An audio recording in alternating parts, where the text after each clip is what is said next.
Interesting thing about the turntable, it runs at 78 RPM, so you could buy an attachment so you could play your records and dub them onto the wire, so you could actually have all your favourite 78 records on to run for an hour.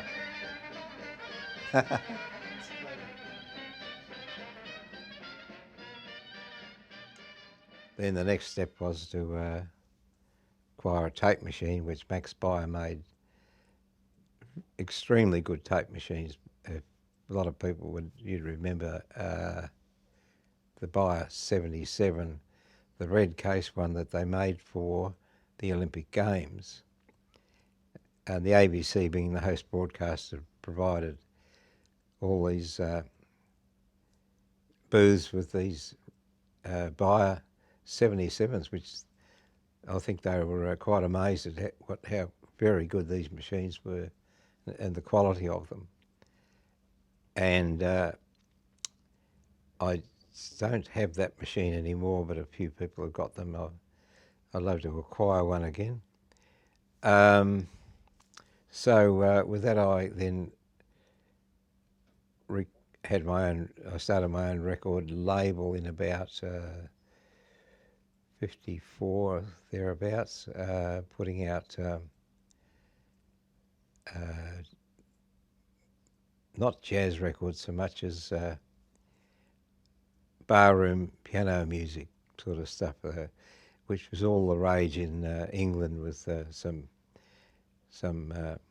recordings of popular songs sung in a barroom atmosphere with all the people singing in the background. So I thought that's a good idea.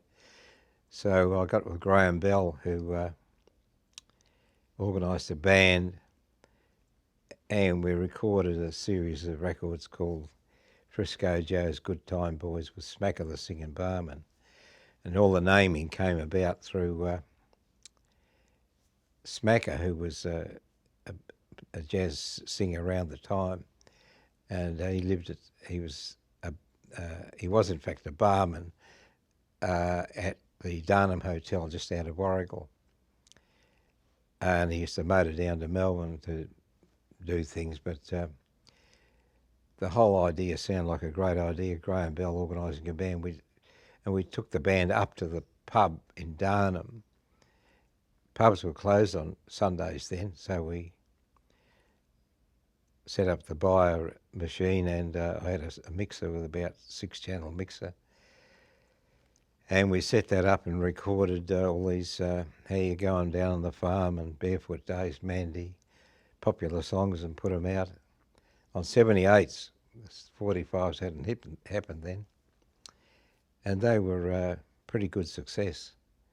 But the biggest problem with 78s, because they were fragile, was getting them around the shops and sending them. So they were a hit in Melbourne. Of course, Smacker was only known in Melbourne anyway. But I remember Coles 200 store, which was in, I think in Burke Street, went through Little Collins Street. And Brian Hallman's brother, Peter, managed the record bar in there, I remember, and they were buying like 500 shellac 78s of various Smacker things, because they'd been getting a bit of airplay.